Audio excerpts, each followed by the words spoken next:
Hello and welcome to the Ice Guys. This is the show that takes you into the world of the National Hockey League. Every game, every day, from a betting perspective. With pro sports handicappers, Ian Cameron, Alex B. Smith, and various guests from the world of hockey and sports betting. And now, here's your host, Ian Cameron.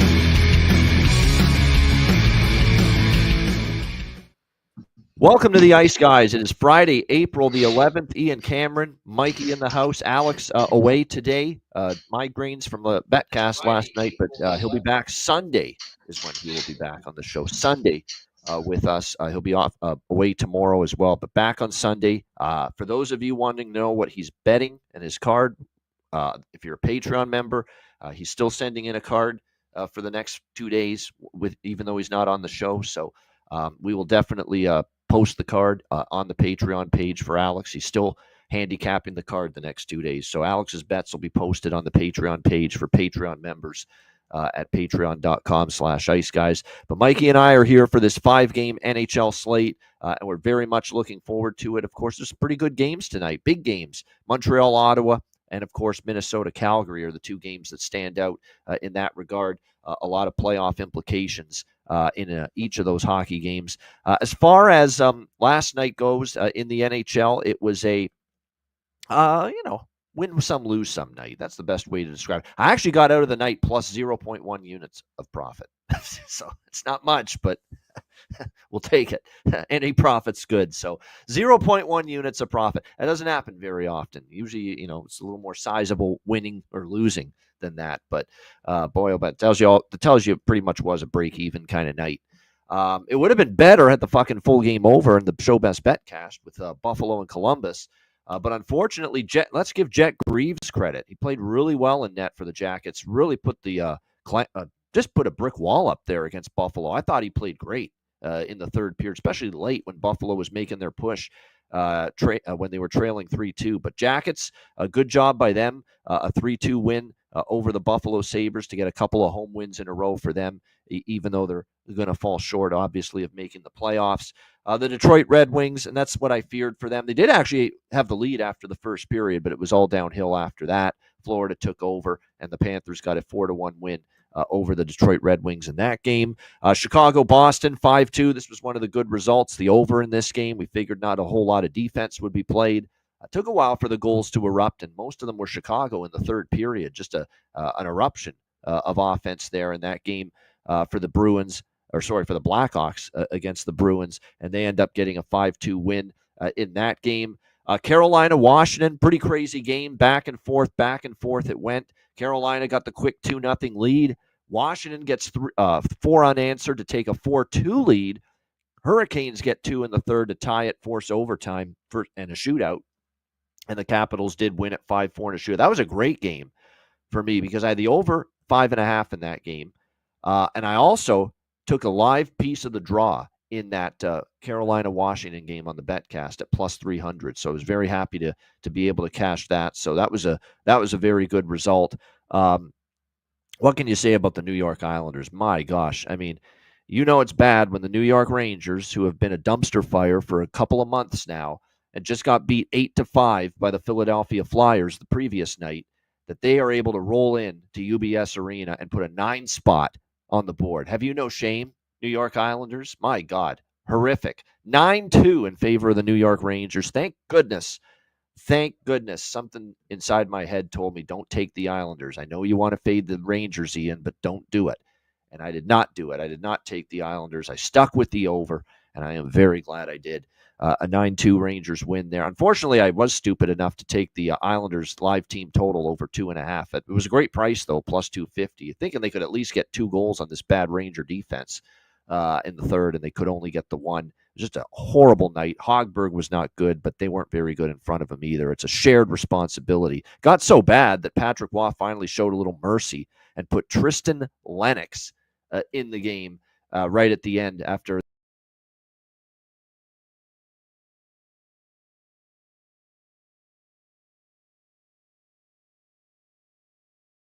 There we go. Sorry about that. Hit the wrong button. But 8 goals went in on Hogberg, and finally Patrick Waugh decided I'm going to finally make a change there in between the pipes. So, like I said, just a situation that's just beyond bad for the New York Islanders. And if there was any doubt probably that Patrick Waugh was going to be gone so at the end of the season, there's probably no doubt anymore. Wow. Dallas Stars, 4-0 shutout loss to the Winnipeg Jets, which pretty much seals it that Winnipeg is going to be your Central Division champions. 35-25 shots on goal in favor of Winnipeg. Absolutely horrific in the third period that they were down already, 2-0 going into the third. It got worse. Winnipeg got 2 goals in the third period. That in a game where they're trying to battle for the division and you're down 2-0 already at home, you get outshot 17-8 in the third period. I mean, the concern level's rising a little bit with this Dallas Stars team. And obviously last night was not good. Now, again, playoffs roll around. Let's see. I know there's a lot of people that think there's a lot of fatigue in Dallas's game because everybody, especially on that blue line, is playing more minutes than they're used to because of Miro Heiskanen's injury. I understand that. Some people are saying they're kind of bored of the regular season and they'll be able to flip that switch in the playoffs. We'll see. But boy, oh boy, it's not been a good few weeks for Dallas. That was not a good performance at all for a team that's supposed to be battling for a division last night. So unfortunately, no good with Dallas stepping up, which I thought they would. But the under does hit in that game. A rare Ian Cameron under. So I was very proud of myself for stepping up and taking an under. And I thought that was a good under game.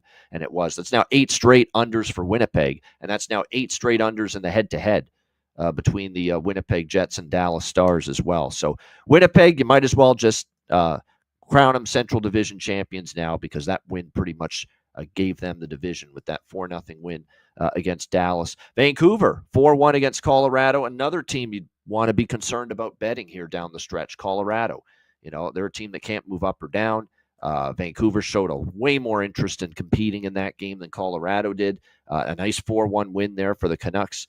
I thought Colorado would at least be good enough to maybe push that game to overtime. I took the draw. I did take a small shot on Vancouver, but I was thinking that they would be a little more competitive than that.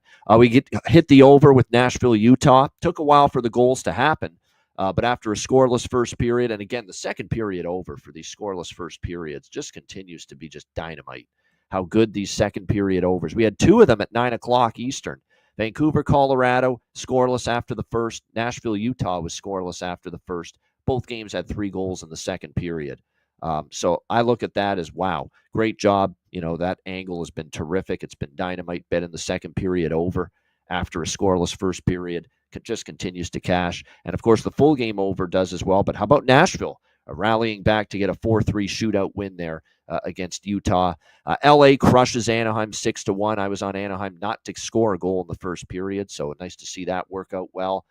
Anaheim, that's now 5 straight games against the Kings where the Anaheim Ducks have not scored in the first period. So that is definitely something you want to circle for the future, that maybe you keep riding this trend because they have not been able to dent the LA Kings defensively in the opening period. But a very dominant 6-1 win for LA. And you definitely saw the sense of urgency there for the Kings after Edmonton got a victory the night before to close the gap with LA for that second place in the Pacific and all-important home ice in the first round. So definitely saw good focus from LA. They get the lead back to 4 now over Edmonton with that 6-1 victory over Anaheim. And then the last game was Vegas in a very dull game. Not a whole lot to say. I took Seattle to score in the first period. They didn't. They only got 1 goal in the game, got pretty much shut down, and Vegas ends up with the 2-1 win there over Seattle. Mikey, your thoughts on Thursday's card? Yeah, you saw the Bruins collapse in the third period. It's interesting. You see that game. I mean, that had the under written all over it entering the third period, and you get 5 goals. You need one in Columbus. They can't find the back of the net. So I mean, it is what it is. There's been a lot of games lately. I've noticed like you just need that 1 goal to set it over 5.5, and they've just been ending 3-2. No one's getting the empty net goal. Things like that. Yeah. I mean, Rangers, they awoke for one night. They're just so Jekyll and Hyde. It's impossible to figure out. They'll probably get shut out next game. I am a little surprised with the Stars. I mean, maybe like we talked about it, maybe they are kind of looking forward to the playoffs. Only about 8 or 9 days left. At the end of the day, though, you were off a brutal loss, and now you're at home, division opponent, and you don't even score a goal. I mean, and here I am yesterday saying the first 20 minutes are of utmost importance, and they didn't look terrible, but to not, I mean, that was crazy.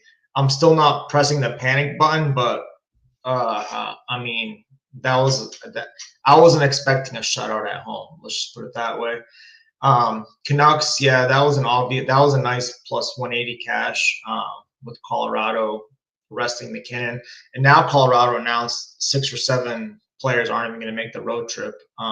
So you know where their mindset's at. Health, just to be healthy entering the playoffs. But yeah, not a great night betting wise for me, but we're moving on to Friday. No doubt. Yeah, I mean, that's a great stat. 26-8, Jonathan in the chat. 26-8 for Winnipeg versus winning teams with a winning record this year. I mean, look, the reason I'm hesitant to say Winnipeg is a legit contender, and I think everything I've seen with the eye test tells me they are. You know, they can defend. Hellebuck's amazing. They've got enough offense. And their ability to defend has been very impressive. You know, to go into Dallas, I know Dallas has struggled, but to shut them out last night on the road, that's damn impressive. There's no doubt. The only thing you're leery of is Winnipeg's recent track record of early exits and Hellebuck's playoff struggles.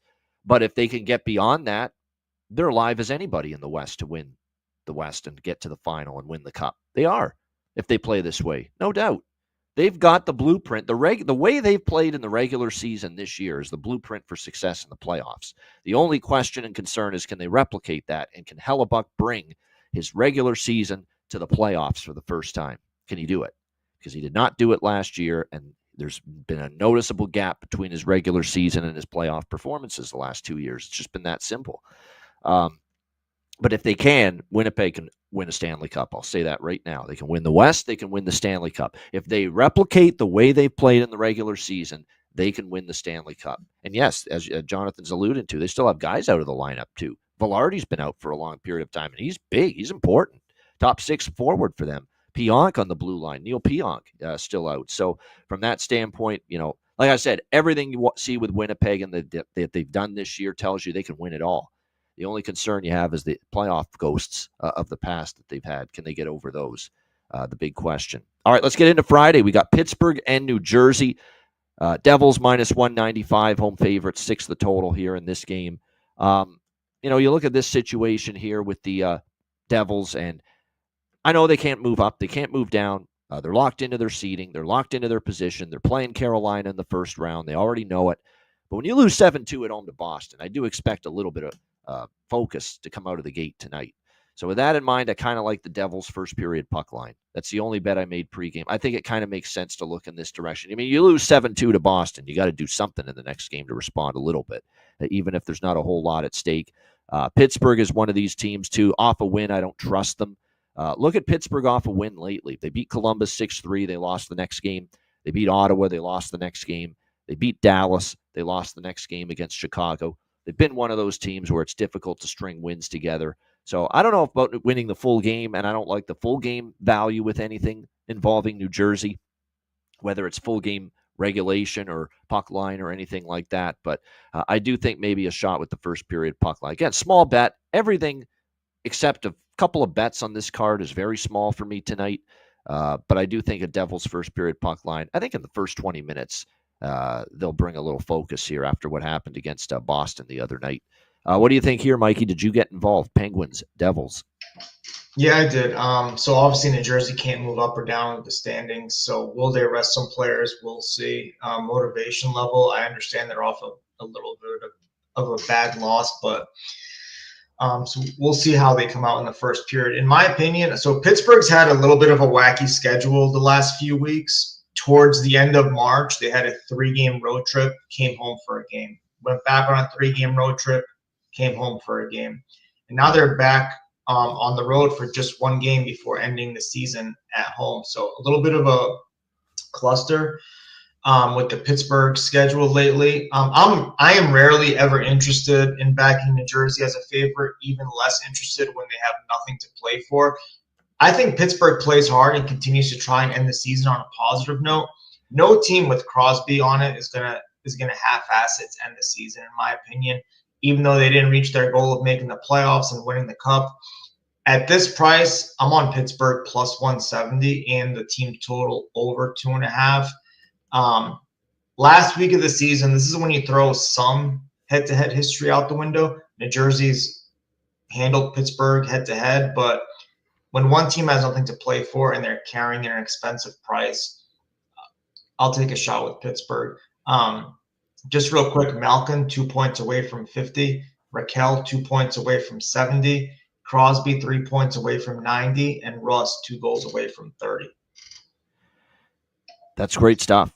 Everything you just said, and milestones are something you want to be looking at. Focus on those players that are looking for the milestones, no doubt. So, like I said, makes a lot of sense. I'm going to sprinkle on this full game over as well, 5.5. Allen and net. I think it's worth a look now. The Devils here, I know they're going to want to play a little bit better defensively, but how much defensive intensity are you truly going to see for a team that can't move up or down, knows what they're doing in the playoffs? So we'll see how that goes. Jake Allen in net, who honestly hasn't had a bad season at all. 2.59 goals against, 909 save percentage, and it's Tristan Jarry for Pittsburgh, and who knows what he's going to do. You're never quite sure what you're going to get from him one game to the next. Yeah. So I'm on Devils, but I'm on them in the first period puck line. That's it. You're getting a plus price. I think their best period, if they are going to have a best period tonight, I think it's going to be the first because of what happened against Boston. It just unraveled in the third period. To be able to get plus 146 with New Jersey first period puck line, I thought that was worth a look. As well. I'll say this about Pittsburgh. For the final home game in Pittsburgh, that's probably going to be a good bet on spot for them because we talk about it with the teams playing their final home game of the regular season, and that final home game is going to be Washington next Thursday. And Capitals, of course, are going to have absolutely nothing to play for in that game. So that's probably a great Pittsburgh spot next Thursday when they finish the season at home against the Washington Capitals. As far as props go for this game, because we do think there could be some goal. I do anyway. I think there could be some goals here in this game. If you look at New Jersey, Stefan Nason's with Hischier and Bratt tonight. So it could be worth a look here in this game as far as maybe a goal prop, as long as he's getting that opportunity on the top line. Crosby's been on a roll. We know that. So certainly when it comes down to goal props and point props, you can't go wrong with Sidney Crosby right now. Hischier's on a 4-game point streak right now for the New Jersey Devils as well. Something to keep in mind. Brian Rust on a 4-game point streak. And keep an eye on some of these young kids, too, for Pittsburgh in particular. Like Rutger. Actually, McGroarty's out, so you won't be seeing him. But Ville Koivunen's one guy that's definitely stepped up. Ville Koivunen's going to be on the top line, it looks like, based on what I'm seeing with Crosby and Rust. So Ville Koivunen could be a nice little find there as far as a prop tonight in this game. If he's going to get that spot, Sidney Crosby can make a broomstick look good. How many times have I said that? So Ville Koivunen, plus 425, at some spots to score a goal tonight. That's probably some pretty good value if he's going to be indeed playing up there with Crosby and Rust. All right, next up, we've got Ottawa taking on Montreal. Ottawa minus 140. Home favorites. The total here sitting at 5.5, shaded to the over. This is a game where Montreal. Now, I should point out the scenarios here. Montreal, I thought they only needed a point. That is false. They need a regulation win tonight against Ottawa to clinch a playoff spot. So that's where they're at. Ottawa's still trying to potentially improve their positioning. They've already clinched, of course, their playoff spot. Going into this game. I mean, I have to take Montreal. They're red hot. They've won 6 in a row at a plus price. There's just a little bit more on the table for them, a little bit more at stake for them than there is for Ottawa going into this game. Plus, they've owned Ottawa. They've really matched up well against the Senators this year. They've won all 3 meetings, 4-1 in Montreal back in October, 5-2 in Ottawa for the Habs in February. Now, Ottawa was really shorthanded at that time, but Ottawa got everybody back the last time Montreal played Ottawa. March 18th, and Montreal still won that game 6-3. So Like I said, Montreal's played Ottawa very well this year. I think they just got a little bit more incentive here in this game than Ottawa. Not that Ottawa doesn't want to win, but Montreal's got a little more on the table for incentivizing them to win as compared to the Ottawa Senators. Plus, they're on a roll. They're on this win streak. They're getting a good price. So Montreal, for me, plus 120 in this game is worth a bet. And I really like this draw. Even though Montreal needs the regulation win, I think Ottawa wants to get a point out of this too because of, how for their seeding, and plus they might still want to stay ahead of Montreal, because if Montreal wins tonight, the Montreal and Ottawa could still flip-flop positions, honestly. So something to keep in mind with this game. So I'm going to go toward the draw as well. To me, it's definitely worth a shot here in this game between these two teams. Plus 340 is the price with the draw. It's a good one. So definitely going to be looking at that. As far as the total here, I do want to point out with these two teams that they've had 7 and 9 goals the last two meetings. We'll see if that continues. Montreal's been playing really good, though, defensively. They've given up 2 goals or less in every game during this 6-game win streak entering this one. And if you look at Ottawa at home recently, they're actually on a 3-game under streak going into this game. So this is one of these deals where 5.5 seems like I want to take over, but I'm on the fence with that at the moment. Mikey, what do you think here, Montreal, Ottawa? Yeah, I really want to back Montreal, especially at this plus price. I think I'm going to stay off it. It's interesting. Did you say they need to get 2 points in regulation? Regulation win would clinch it for sure, Right. But even a point, and then they need just 1 point after that. So I still think the draw is worth a look, because Ottawa still might want to get a result of some kind, or at least a point out of this game for positioning purposes. Yeah, I mean, at the end of the day, Ottawa has clinched, but Montreal's only 3 points back. So, I mean, Ottawa should have incentive, and we should be able to tell their motivation depending on who's on the ice. We'll see if Brady's coming back tonight. He's questionable to return. We'll see. Yeah. I don't know. It's interesting because, I mean, Ottawa should be focused on the playoffs. They've secured the top wild card spot for now. But they lost all 3 Chuck meetings. is out, by the way, just to confirm. He is out? Definitely out. Right. Definitely not. He's playing. definitely out. Yep. So scratch that. But like you said, Montreal handled them 3 times this season. Do they really want to be swept versus a division rival and a Canadian rival? I hate trying to put so much emphasis and thought into this because we don't know what's going on through their brains. But just naturally, you don't want to get swept by – you want to get a season swept by this team. So I don't know. I think I'm staying off the side for now. The total's interesting. The last 2 meetings were set at 5.5, and it flew over the total. And here we are again with another 5.5, which always makes me think twice about considering the over. But like you said, Montreal's been on fire, averaging 3.3 goals during this 3-game skid. During the 6-game winning streak. If Allmark is confirmed, I'm going to be interested in the Montreal Canadiens team total over 2.5. He's allowed 13 goals in 3 games against Montreal. He was already yanked once. Yep. In my opinion, I don't think he's going to start tonight, if I had to guess, just because of how poor he's played against Montreal. And if it's Forsberg, you can look at Newhook as a prop. He's only 3 games against them, but he scored all three times against them. So you'll get a good price on Newhook at Forsberg between the pipes. Yeah, that's definitely a good to point out here in this one. Let me just see. I'm trying to see what the first period over runs are for these two. Yeah, both of them are 7 and 3 with first period over. So that's I might dabble in that as opposed to the full game over because we do have both teams kind of trending that way with the first period over. But like I said, probably small on that. And like I said, Montreal and draw. I'm going to be getting involved with both of those. And I might do with the Montreal, when I say Montreal, I'm going to do the money line like I often do with the dog, as you guys know, the Montreal money line and team total over 2.5, because the team total over 2.5 is minus 126. It's a reasonable price. So it's going to be the dog. It's going to be the money line and team total over 2.5 split with Montreal plus the draw here. As far as props go for this game, you look at the lineup situation. Montreal, Caulfield, Suzuki, Slafkovsky, Josh Anderson, Christian Dvorak, and Brendan Gallagher are the guys that I think stand out as value.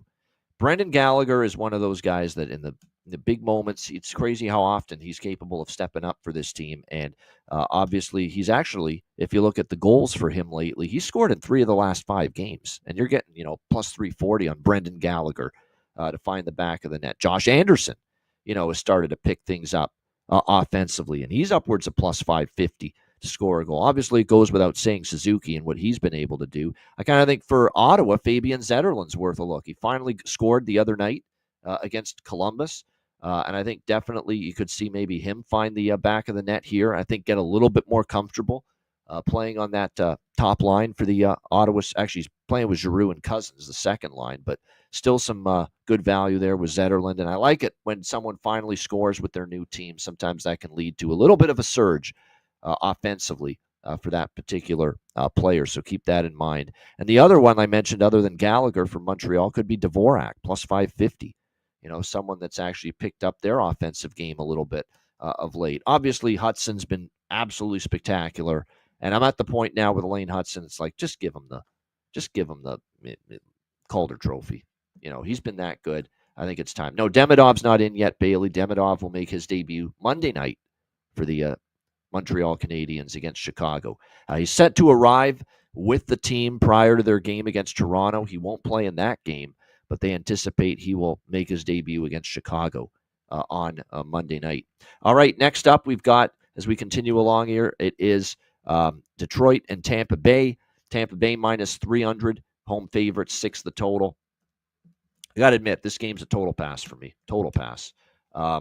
Nothing pregame. Maybe something in-game if I see something that piques my interest and, I see a certain team maybe, carrying play and maybe they're worth a shot at a certain point in the game. But Detroit, to me, looks like they are running on fumes. Detroit's not officially eliminated yet, but obviously they are eliminated tonight officially multiple ways. And it's not like they played great in the last 2 periods with the slim playoff hopes that they have. Detroit is officially out tonight with a loss to Tampa Bay, any kind of loss to Tampa Bay, or Montreal gets just 1 point versus Ottawa tonight, and Detroit is out officially.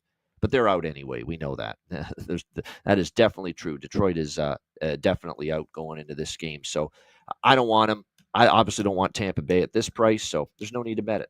No need to bet it for me. Mikey, anything for you here, Detroit, Tampa Bay? Yeah, Tampa can still technically catch Toronto. Florida can still catch Tampa. So where's Cooper's mindset? That's the $1 million. Yeah, they still are only 3 back of Toronto. They're running out of time. They're running out of games. But mathematically, they still can win the division. Yes. Yeah. So that's the $1 million question. Where's Cooper's mindset at? If there's any team that's played more hockey than anyone else deep into the spring, it's Tampa Bay. So they know health and rest is of most importance. Similar to Colorado yesterday, they know what it takes to go deep. And with not much on the line, even though they're a few points back, they may or may not rest key players. I took a shot with Detroit yesterday. It didn't work out. As much as I'd like to back the dog this time of year, facing a team with not much on the line, and that's priced pretty high, I just don't think I can take a chance with Detroit again. You'll see head-to-head that Detroit tends to give Tampa trouble, but that was when Lalonde was behind the bench, former Lightning assistant coach. That's not the case anymore. I wouldn't be against possibly a first period Detroit goal. It's probably around $1.10, $1.15. But their offense has just been non-existent. You know what? I might do that. I could do that because it is 300 favorite, and they have done a good job scoring. They scored against Montreal in the opening period. They scored against Florida in the opening period. Yeah, and then they can't score after that usually. The problem with that is Detroit scoring in the first, which they've done, Mikey, the last couple of games, is Tampa's calling out the team for a horseshit start after the loss to Toronto. Embarrassing start. So what if you're saying that about the start, what's the focus going to be tonight? Probably a better start. So exactly. So it's just something to consider. But then again, Detroit 2 goals or less in 5 out of their last 6. So nothing on this one. I'll consider Detroit to score in the first period. Larkin is 1 goal away from 30, and Raymond is 1 assist away from 50. There you go. So again, those milestones, very important. That's like that makes sense to maybe look Detroit goal in the first period, but after what Cooper said the other night, they could shut him out in the first period because again, you're right. They were down just like that, 2-0 to Toronto the other night because just the bad hockey in the first 4 minutes. Defensive breakdowns, turnovers with the puck. That's what John Cooper was alluding to with that embarrassing start, quote unquote, embarrassing start against the Leafs. It's just they didn't manage the puck well at all. And it ended up in the back of their net twice in the first 4 minutes of the game because of it. So that's probably going to scare me off taking Detroit to score a goal in the first period because I could see Tampa Bay certainly coming out strong after those words from their head coach. It looks like it's going to be, as far as this game here, Mrazek getting the start here for Detroit against potentially his old team, although it's not confirmed. Andrei Vasilevsky going to get the nod here for the Tampa Bay Lightning in this, not his old team, I should say, but is playing for his old team now back with Detroit. But Vasilevsky in net projected for the Tampa Bay Lightning. We'll see. And it looks like Jake Gensel is back for the Tampa Bay Lightning tonight. He returned to practice today. He obviously was a late scratch in the Toronto game on Wednesday night, but it looks like Jake Gensel is going to be between the pipe. Jake Gensel, I should say, is going to be back between the on ice. I should say. My brain's fucked up right now. Jake Gensel is going to be on the ice here for the Tampa Bay Lightning. Because I'm reading a bunch of things and it filters into your head because I'm reading stuff about Vasilevsky. That's why I'm saying pipes. But Vasilevsky projected in net. We don't know who's going to be in net for Detroit yet. And like I said, Jake Gensel is back in the lineup. Baby bump for the Tampa Bay Lightning. Yep. New dads possibly score a goal. You know how that goes. That is true. There is no doubt. That is true. So definitely something to keep in mind. Yeah, Lightning team total over 1 in the first period. Yep. Again, Cooper was pissed about the start and the bad start against Toronto. So we'll see if they correct that and have a much better start here. Maybe a Nick Paul. Try Nick Paul again for a goal prop for Tampa Bay. Might be worth a look here tonight, potentially in this game. I'm just looking at their line combinations. Gord, Cirelli, and you know what? He's a guy that's actually had some chances lately. I might sprinkle on Gage Gonsalves. Gage Gonsalves here for Tampa Bay has actually been very noticeable lately. So not bad. If I was to take anyone for Detroit as far as a prop, maybe DeBrincat, maybe Larkin, maybe our guy Marco Casper. The friendly betting ghost. That's about it. All right, next up, let's go to San Jose, Edmonton. We've got the Edmonton Oilers. Minus 430 here as home favorites. A massive price. San Jose back around plus 340 for them. So just a huge, insane price on the Edmonton Oilers here. The total 6.5 shaded to the over here in this game. I'm taking San Jose goal in the first period. I am. I think that's the move. This has been very strong. It's been the strongest that this angle has been. The big dog scoring in the first period has been with the minus 400 or greater favorites. That's where it's been at its best as far as cashing. And with Edmonton, with the big win against St. Louis the other night and Connor McDavid's return, I don't know if we're going to get that crisp start right off the chute from the Edmonton Oilers. Not to mention they did give up the first goal, a shorthanded goal to St. Louis on Wednesday, even though they came back and they won that game. So I really do like San Jose to score in the first period. I think maybe a little flat, little lethargic coming out of the gate here in the first 20 minutes for the Edmonton Oilers in this game. So I like San Jose to score in the first. Do I trust them to win the game? I don't know. With Georgi Romanov likely in net, I'm not so sure about that. Or any goalie for that matter against Edmonton. We'll see. But McDavid is indeed playing again tonight. I think they're trying to just gradually build him up for the playoffs right now. He is definitely going to play his second straight game. Nugent Hopkins is questionable, so he may play as well. Everybody else is still out, though. Still no Leon Draisaitl. Still no Trent Frederick. Still no Jake Wallman for the Edmonton Oilers here in this game. Actually, you know what? I correct myself here. I think Ekholm might be back tonight, it looks like, for Edmonton. So that would be, I think, Matthias Ekholm's back tonight. So he is the one guy, in addition to McDavid coming back the last game, Matthias Ekholm is the one confirmed returnee tonight for the Edmonton Oilers in this game. So a little bit more of a better lineup, but still the spot's dubious. San Jose, how excited are you? With the San Jose Sharks. And with LA winning last night, that puts Edmonton in a spot where they're not totally out of the race to catch LA for second in the Pacific, but it's going to be damn hard now after that loss here. So we'll see how it goes. I like San Jose in the first period. I don't think I've got enough guts to take San Jose money line, even though I'm staring at that price and I see it plus 340. I'm interested, but San Jose in the first period to get a goal. That's the safer option for me here going into this game between the Sharks and the Oilers as well. We'll see how Romanov plays. Like I said, I'm not exactly sold on him being able to play at a great level necessarily for the San Jose Sharks in this game.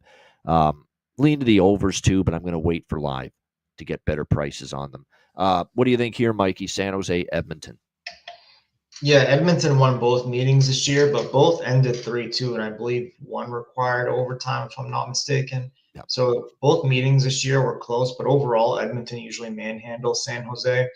As much as I would love to back a dog like San Jose, they're just so bad on the road against the division. They're only 1-7 this year on the road against the division. So the question is, do the Oilers care enough to try and jump LA for home ice? They should for a couple reasons. I mean, the last 3 years in the playoffs, Edmonton had home ice over LA and took care of business.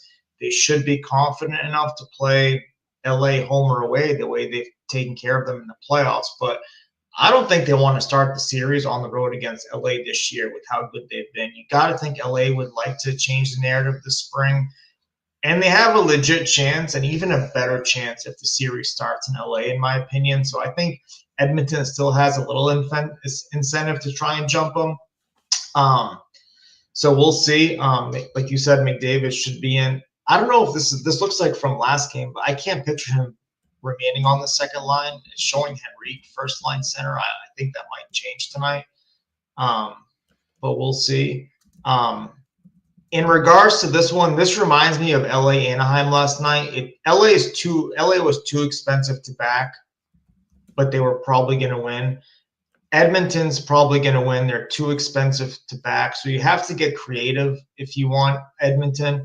So yesterday I suggested if you liked LA, do the same game parlay, first period puck line LA, full game money line at plus 105. It turned out okay yesterday. You could do the same if you're dying to bet Edmonton. You can try and consider the same route. But I'm with you. At this price, I'm taking a shot with San Jose in the first period to score a goal. And I feel like more often than not, when San Jose is a heavy dog like this, we've cashed more often than not with them scoring a goal in the first period. So that's where I'm at with this one. Sharks first period goal.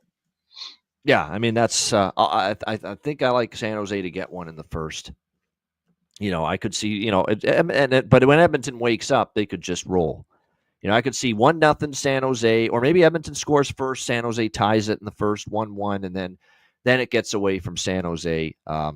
We'll see about it. I know they battled Minnesota tough. Offensively, they did. They scored 7. They still gave up 8, and they lost in overtime. But like I said, I don't know if I fully and Edmonton has dominated the series 9-1 the last 10 between these two teams. So like I said, I'm just going to go with San Jose here to get a goal in the first period. That's the pathway I trust with San Jose more so than hanging around for the full game and or winning the game. So that's what I'm looking at here, San Jose to get a goal in the first. Like I said, I'm going to look at live overs. I'm not laying minus 135, minus 140 pregame on a 6.5.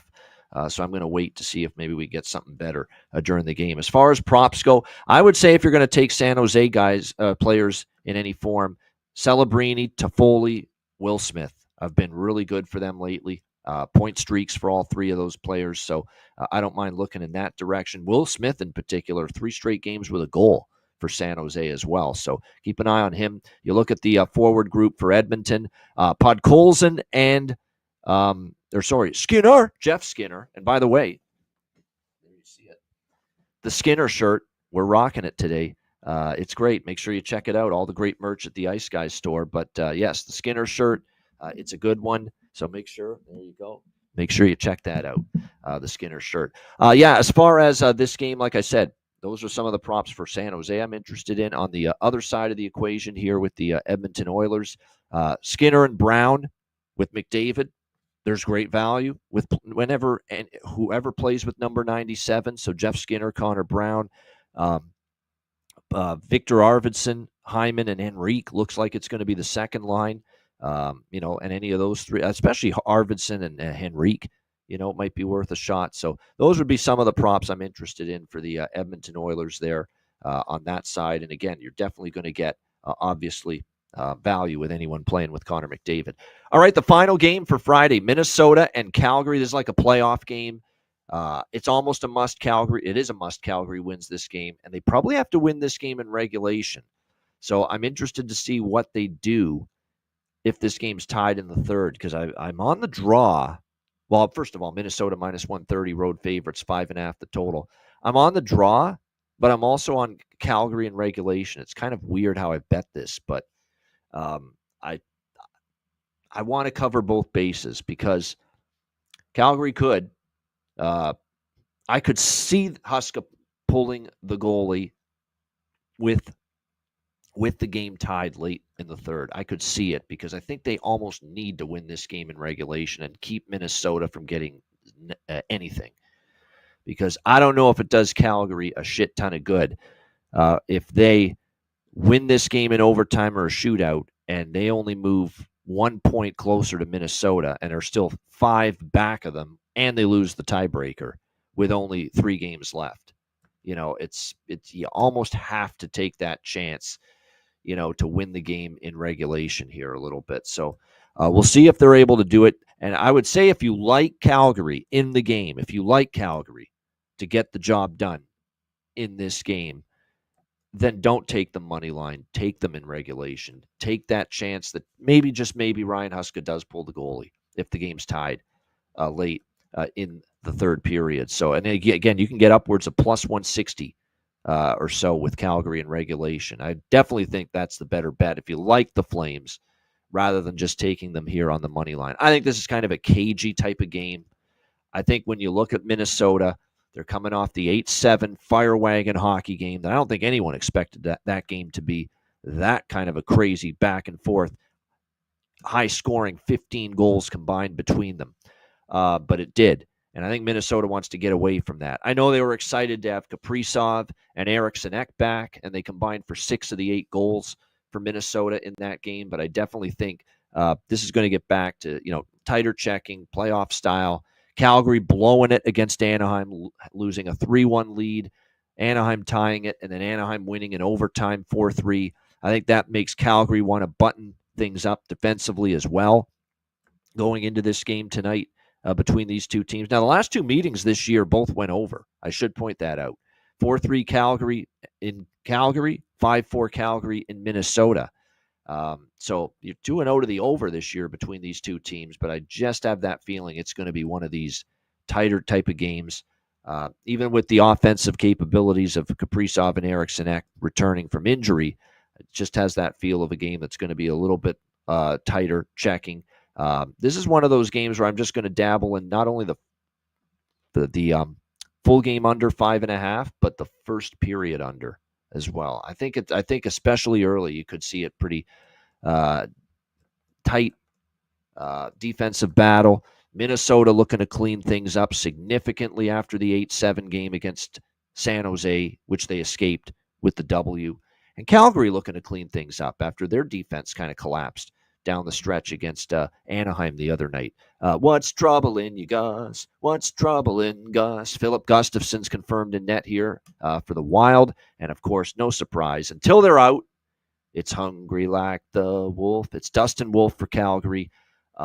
Until they get eliminated, he'll get every start the rest of the way. If they get knocked out officially, then they'll probably give him a rest and go to Vladar. But until then, it's definitely going to be Dustin Wolf. So this is almost a must for Calgary. It is a must for Calgary to win it. I think it's a must for Calgary to win it in regulation.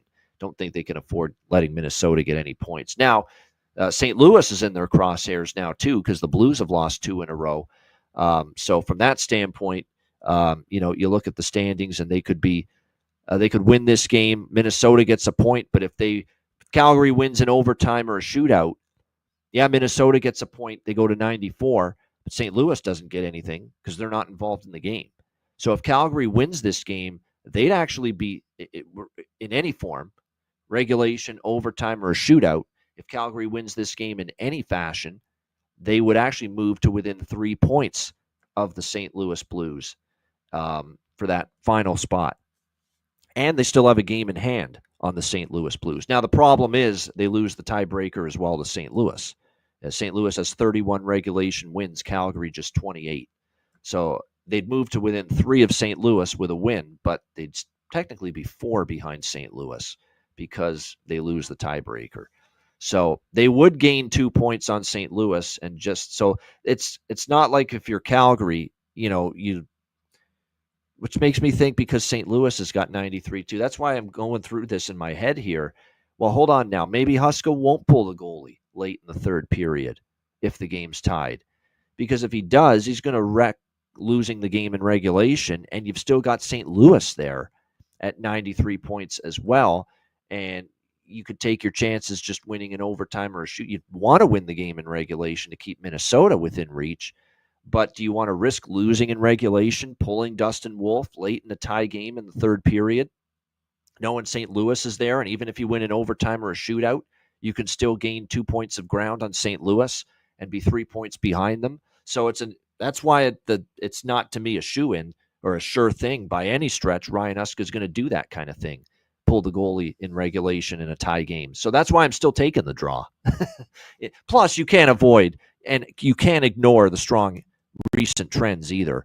4 of the last 5 Minnesota games have cashed the draw and gone past regulation, and a whopping 6 of the last 10 Calgary games have gone past regulation. So I'm going to sprinkle on the Calgary and reg, and I'm on the draw.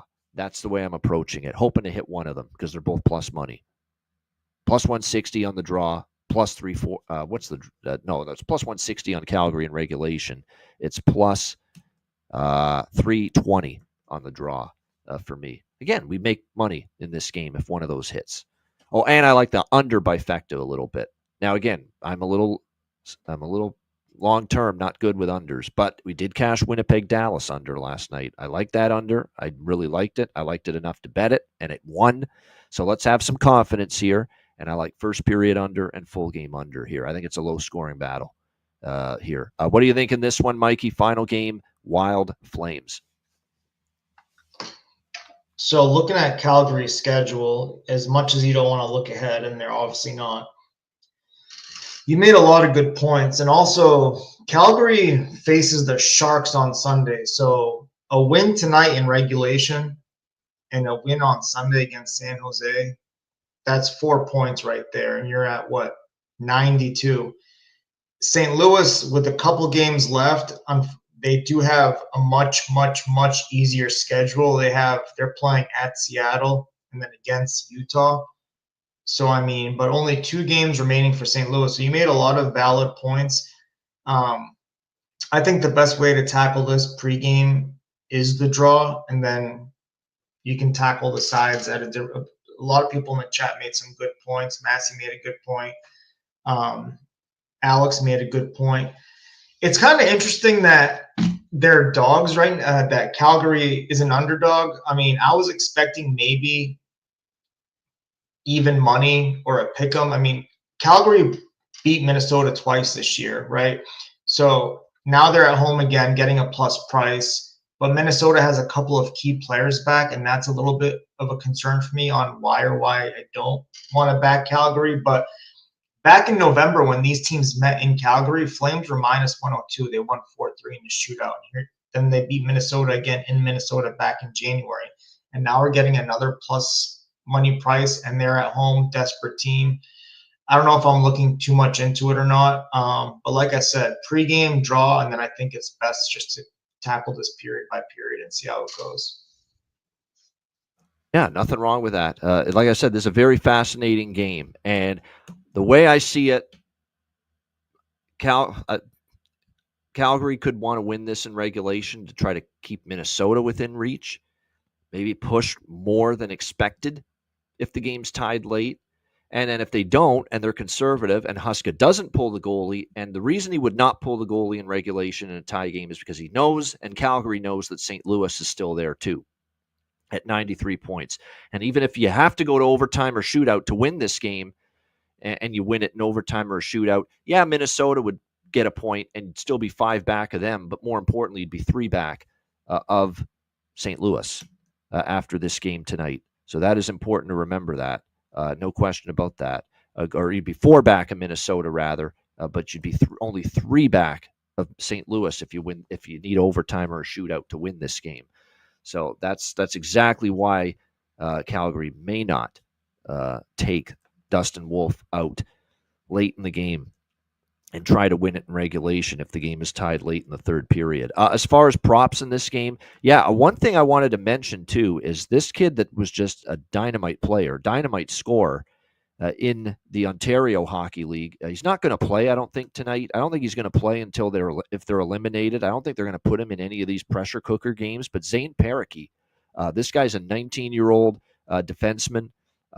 And he just an incredible point producer from the blue line for them. 33 goals, 107 points in 61 games in the Ontario Hockey League this year for him. They really like this kid.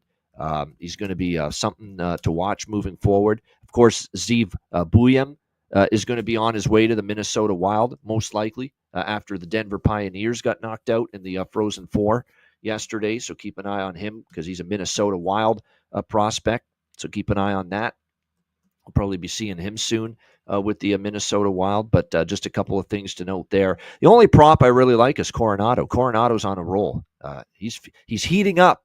He, just with the Calgary Flames here, he's been very good lately. Has been finding the back of the net for this team. And again, you can get some pretty solid prices with him to score a goal tonight. Like I said, this guy, good goal scorer in college with Harvard. And we're seeing it translate over here to the National Hockey League. He's been very solid here of late for the Minnesota Wild. So Matt Coronado, worth a look here, in my opinion, going into this game for the Calgary Flames. Yeah, it's a 3-game goal streak for him, and still get plus 260 on him to find the back of the net. Maybe Sharon Govich is worth a look. He's a streaky scorer.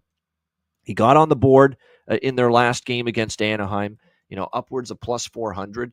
Maybe to find the back of the net. For Minnesota, Eriksson, Kaprizov, Boldy, don't overthink it. Don't overcomplicate it. If they're going to make some noise offensively tonight, it's most likely going to be one of those players that makes the difference. All right, good stuff. Shout out to everyone in the chat. Hit the like button. We appreciate it very much. Another great show in the books. Reminder, patreon.com/ice guys. Make sure you sign up. We thank everybody for joining us and or tuning in on the Betcast last night. It was our last Patreon exclusive live Betcast for the regular season, but we are going to have a ton of them coming up during the Stanley Cup playoffs. But if you're not a Patreon member, I don't know why you aren't, but if you are in that category and you're not a Patreon member, we do have our final regular season Ice Guys Live Betcast coming up on Tuesday, April 15th, next Tuesday, 7 p.m. Eastern, and it is our 1 monthly open to the public free-for-all Betcast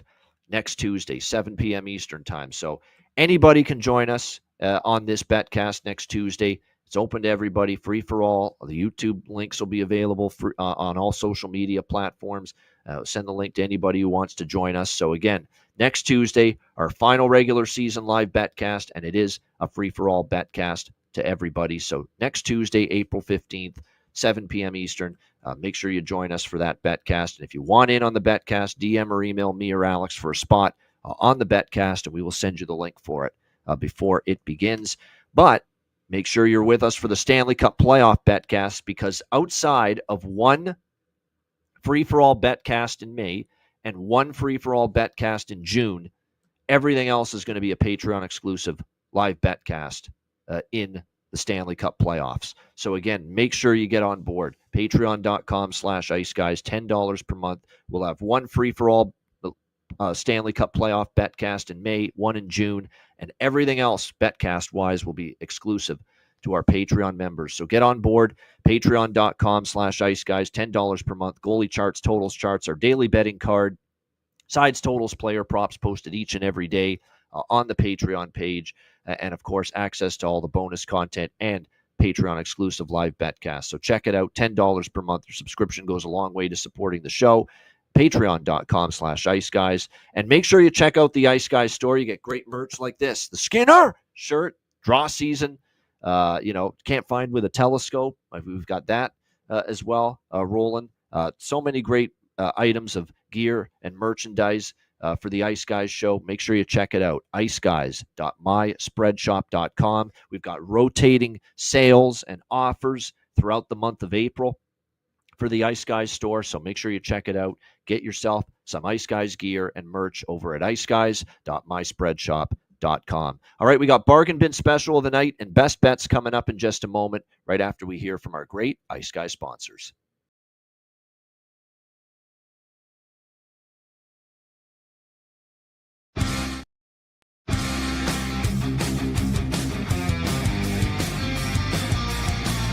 Support for the Ice Guys podcast is provided by Boston Hemp Incorporated,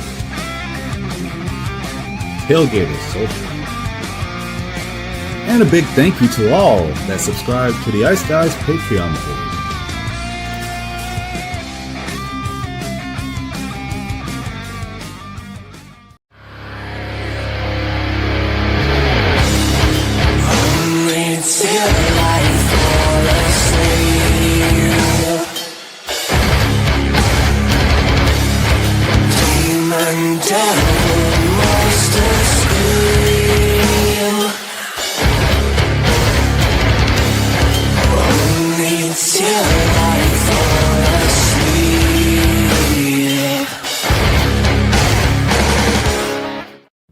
Everyone loves a perfect pair. Bacon and eggs. Thunder and lightning. Mario and Luigi. A hot dog with fries. Ian and Alex B. That's right. Everyone loves a perfect pair. So why not pair up your game nights with Boston Hemp? From exotic flower to concentrates and edible products. You'd be hard-pressed to find a better pairing than Boston Hemp and hockey. Check them out today at bostonhempinc.com. That's bostonhempinc.com. Boston Hemp Incorporated, the official smoke sponsor of the Ice Guys. Void where prohibited by law. Not available outside of the United States. Must be 21 or over to obtain products. Check your local regulations to see if Boston Hemp is available in your area.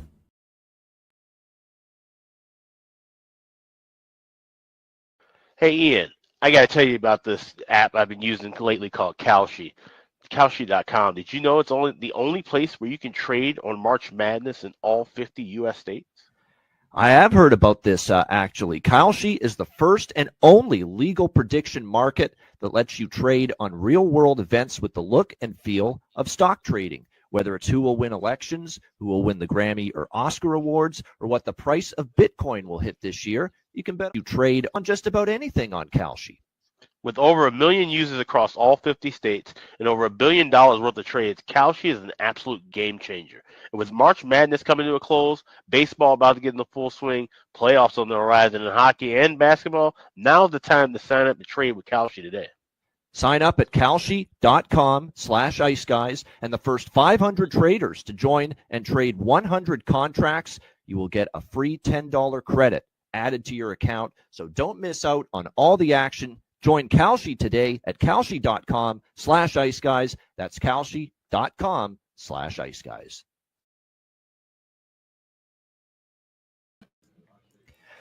Shout out to all our great sponsors, including Boston Hemp Inc. Get 20% off all orders on the website using the promo code ICEGUYS at bostonhempinc.com. Perfect timing to answer the question I see from our guy on the chat here. Is there a promotion code for Boston Hemp? There it is, ICEGUYS.